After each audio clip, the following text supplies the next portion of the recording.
வந்து பார்த்தீங்கன்னா நான் கொஞ்சம் நேரத்துக்கு முன்னாடி தான் வந்து பார்த்தீங்கன்னா கிளாஸ் 10 அவங்களுக்கான பஞ்சுவேட் வந்து அப்லோட் பண்ணியிருந்தேன். இப்போ நெக்ஸ்ட் நான் ரிலேட்டிவ் ப்ரோனவுன் தான் சொல்லி தர போகிறேன்.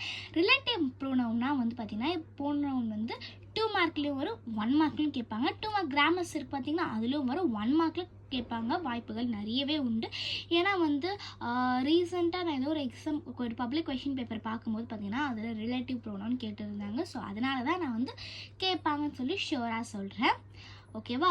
இப்போ வந்து நம்ம ரிலேட்டிவ் ப்ரோனவுன் எப்படி வருதுன்னு போய் பார்க்கலாம். ரிலேட்டிவ் ப்ரோனவுனுக்கு நீங்கள் இது வரைக்கும் மெமரைஸ் பண்ணால் மட்டுமே போதும் உங்களால் அட்டன் பண்ண முடியும். ரிலேட்டிவ் ப்ரோனவுன்னா டபுள் ஹெச் வேர்ட்ஸ் தான் வேறு எதுவுமே நீங்கள் ஞாபகம் வச்சுக்க வேணாம். நவுன் தெரியும் பார்த்தீங்கன்னா நவுனும் அதுக்கு டேஷ் வேர்பும் இது ரெண்டும் வந்துச்சுன்னா நடுவில் ஹூன்னு போடணும். ஓகேவா? நவுனும் அதுக்குள்ளே வேர்ப் வந்துச்சுன்னா ஹூன்னு போடணும்.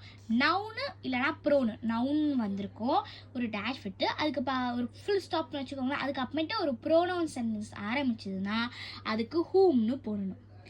நவுனு ஃபுல் ஸ்டாப் வச்சு ஏன்னா 2 சென்டென்ஸ் கொடுப்பாங்க ப்ரோனவுனில். ஓகேவா? 2 சென்டென்ஸ் கொடுப்பாங்க. ரிலேட்டிவ் ப்ரோனவுன் கொஷின் எப்படி கூட 2 சென்டென்ஸ்.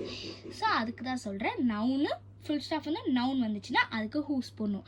திங்ஸ் வந்தால் விச்சு போடணும். டைம் வந்தால் வென் போடணும். பிளேஸ் அந்த மாதிரி வந்தால் வேர்னு போடணும். திங்ஸ் வந்தால் விச்சு போடணும் சொல்லிட்டால. இன்ஃபர்மேஷன் வந்தால் வாட்டு, ரீசன்னா ஹவ். இதுதான், அவ்வளோதான். இதை மட்டுமே நீங்கள் மெமரைஸ் பண்ணால் போதும். நான் இது காமிக்கிறேன், சும்மா ஒரு கிளான்ஸ் பார்த்துக்கோங்க. நான் இதை பற்றி எக்ஸ்பிளைன் பண்ணல. நான் ஸ்ட்ரெயிட்டாக வந்து கொஷின்ஸ்க்கு போயிடலாம். கவர்மெண்ட் கொஷின்ஸ் காமிக்கிற பாருங்க. Kavitha is my teacher. She teaches as English. டீச்சர்ன்றது நவுன், டீச்சர்ஸ் வந்து verb. ஸோ அதனால் இங்கே ஹூ அப்படின்னு யூஸ் பண்ணியிருக்காங்க. I got the book. நான் ஒரு புக் வாங்கினேன். புக்குன்றது ஒரு திங். ஸோ இங்கே வந்து நம்ம என்ன யூஸ் பண்ணணும்? வெச். கரெக்ட். நெக்ஸ்ட் வந்து பார்த்தீங்கன்னா இது book back answers. I have a book. It was written by Rabindranath Tagore. புக்குன்ற ஒரு திங். ஸோ இங்கே விச்சில் தட் கூட யூஸ் பண்ணிக்கலாம். I sold a house. House நான் வந்து ஒரு ஹவுஸை சோல்ட் பண்ணேன். அது வந்து ஒரு பொருள் தானே. அப்போ வந்து அதுக்கு நம்ம விச் யூஸ் பண்ணுறோம். This is Varun. His father is an architect. இவன் தான் வருண் அப்படி எங்கள் அப்பாவை பற்றி சொல்லியிருக்காங்க. ஸோ வருணும் நவுனும் அவங்க அப்பாவும் நவுன் தானே. ஸோ அதனால் ஹூஸ் வந்திருக்கு.